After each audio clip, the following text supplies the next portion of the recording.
I don't know if anyone will notice, but if you do, yes, I reorganized my bookshelves. Again. Hello everybody, it's Sarah. Welcome back. Today I'm here to talk to you about all of the books that I've read during the month of December. So I have read 10 books during the month of December and really enjoyed all of them. It was really a good reading month to finish off this year. So yeah, without any further ado, let's chat about all of them. So the first book that I finished in the month of December was actually Piranesi by Susanna Clarke. This was our pick for the month of November with the TWOCC Book Club, and we did do a live show around this book, so I will leave it linked up here if you want to go and check it out. If I can sum up my thoughts about this book in like one sentence, it is that it was not what I expected and it was very weird.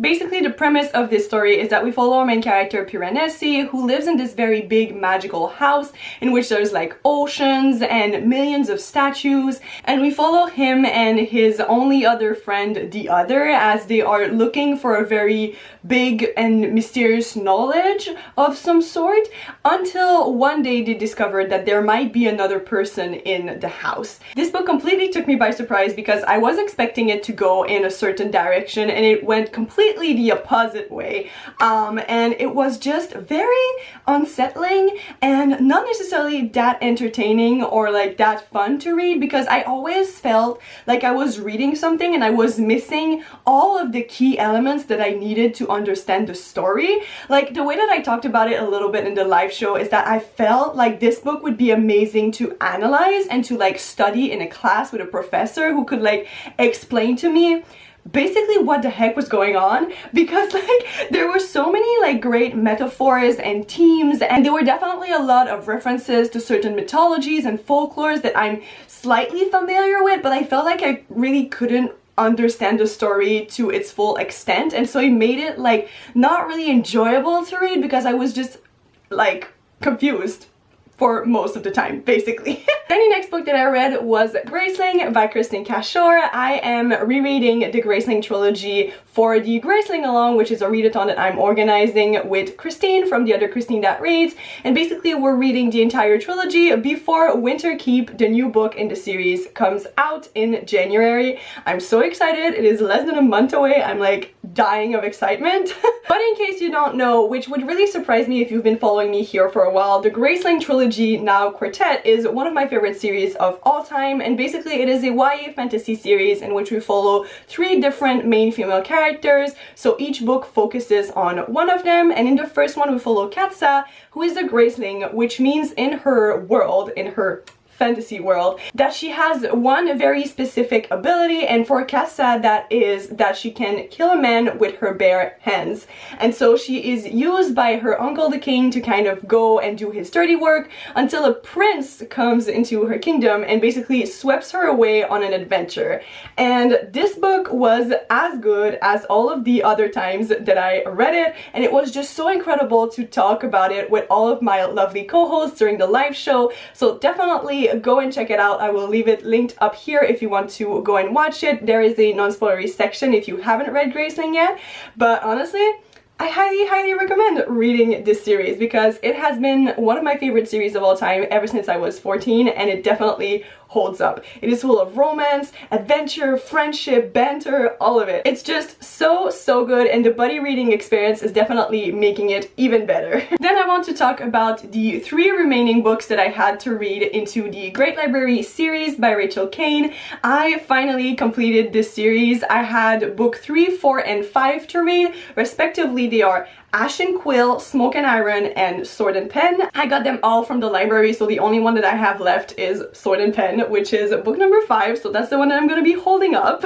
And in this fantasy kind of like steampunky world, there is a great library that basically controls everything that has to do with knowledge. So they own all of the books, they control everything that is known about this world and everything like that. And in the first book, our main character, Jess Brightwell, actually goes over to the Great Library and kind of like infiltrates it as an apprentice because his father is a very big businessman into the dark market of books, and so he wants to have someone in there to try and bring it down. This series really has everything that I love into a good YA fantasy series. It has great characters, incredible banter that just makes you laugh, but also beautiful moment that really moves you, and great action, great intrigue. There's even a school setting in the first book, so really everything is just so great about this series. If you love books about books and about like the control of knowledge and all of that, you really need to give this series a try.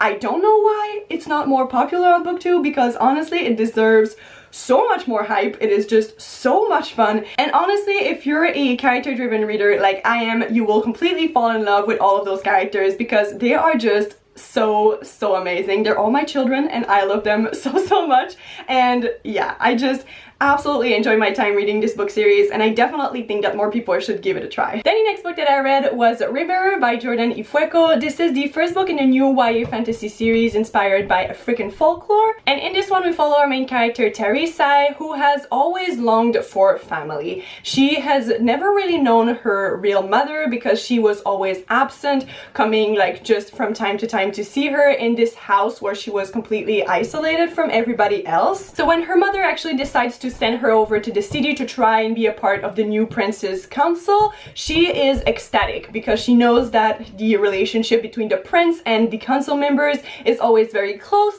But the thing is, her mother actually sends her over there because she wants her to assassinate the prince. I had heard so many amazing things about this book from so many different people, so I was really excited to read it, and I have to say that it was definitely a very entertaining and fun book. I think my favorite thing about this book was definitely the world building, because it was so rich and so beautiful and like nothing else I had ever read before, which was super refreshing. The thing is though that I saw a couple of plot twists come in, which was a little bit disappointing, and I feel like certain choices that the author made in terms of character development and stuff like that were not really for me, but I think that it was very well written, especially for a debut. It was very strong and it kept me entertained, so I'm still considering reading the second book. Then the next book that I read in the month of December was Fire by Kristen Cashore. So once again I read this one for the Graceling along, and in this one we follow Fire, who has the ability to read thoughts and influence them because she is what the people in this world call a monster. She lives a very isolated life in the north of her country until one of the princes from the royal family comes to see her because there is a war going on and they need to try to figure out who spies are at the royal court. So she goes over at the court and works with the royal family to try and discover who their enemies are. This book is definitely one of my favorite from this entire series. Well, let's be real, all of those books from that series are my favorite because I'm just completely obsessed with them. But this one definitely has a special place in my heart because of Fire, the main character, because I relate to her a lot, and I just love all of the political intrigue that there is in this book, all of the backstabbing. Once again, love myself a good political backstabbing, and also just like the family members of the royal families are just so heartwarming and I love them all so much. The main love interest is like super swoony and really great. The main romance of this book, wow, it pulls at all of my heartstrings in the best way possible. So yeah, really, the world is amazing, the characters are amazing, the romance is perfect. Definitely please read this series, it's just so good. Then the next book that I read in December was A Christmas Carol by Charles Dickens. This was the classic that I decided to read this month. I feel like most people are probably already aware of what A Christmas Carol is about. You know, it's about this guy named Scrooge who hates Christmas, and then on Christmas Day he is visited by 3 spirits and he slowly realizes what Christmas is actually about. I had already read A Christmas Carol a couple of years ago, but I wanted to give it another try because I knew that Mary from Mary Among Stories really enjoyed that book, and I definitely understand why Mary loves it so much because it is definitely her kind of story, and I also really enjoyed it so much more than the first time around. I thought that it was like quite funny, which I didn't remember from the first time that I read it. Like, I was listening to the audiobook, which was great by the way, and I was just like kind of, you know, chuckling to myself and stuff like that, which I wasn't expecting going into a Charles Dickens book because, in case you don't know, like, I'm not really interested in Charles Dickens. I don't really care for him, but this book definitely made me think that, you know, one day I would be interested in actually giving Charles Dickens a try. So yeah, I definitely enjoyed the setting. I thought that Scrooge as a character was just so completely ridiculous and it really made me laugh, and I love the kind of like spookiness of the three ghosts. So yeah, it was overall a great time. Then the next book that I read was also a Christmas book, and that book was This Winter by Alice Oseman. This is a short novella that takes place into the Osmondverse, in which we follow the three children of the Spring family. So basically Charlie from Heartstopper, Tori from Solitaire, and their little brother Oliver.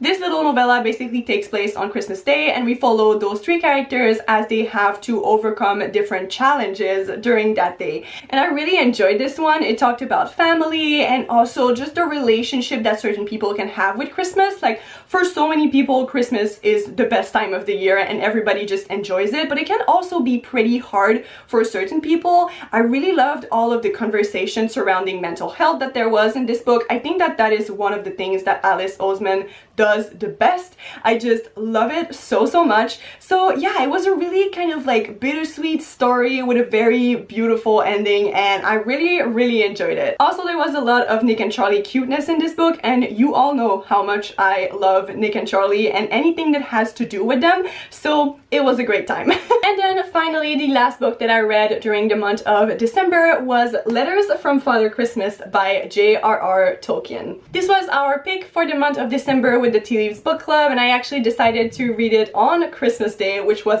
perfect because, in case you don't know, this is a collection of letters that J.R.R. Tolkien wrote to his children pretending to be Father Christmas. This was just so wholesome and so sweet, and definitely perfect if you want to read a very heartwarming thing on Christmas Day, because it's just so precious. There are so many funny shenanigans described in this book. Let's just say that Father Christmas has a lot of fun and adventures in the North Pole with his friends, the polar bear, and all of the like little elves and all of that. And it's just very sweet to think about the fact that Tolkien really kept the Christmas magic alive in his household every single year. I think it's just so wholesome and such a beautiful family tale in and of itself. The only thing that I would say though is that I really wish that we had all of the letters that the children sent to Santa Claus included as well, because like Father Christmas mentions them in his letters, and I just would have loved to see like both sides. But overall, really, it was just so wholesome, so sweet, and so warm, so I definitely recommend this one. Alright, so there you all have it. These are all of the books that I read during the month of December. I also just wanted to take the opportunity to wish to each and every single one of you a very happy new year. Let's just hope that 2021 is better and kinder to all of us than 2020 was. It is finally almost over, and I know that years are only a construct, but honestly, a fresh beginning is just what everybody needs right now. So yeah, I hope you have a great New Year's Day. I hope you celebrate in a way that is safe and warm and cozy, and I hope also that you really enjoyed this video, and I will see you in my next one. Bye!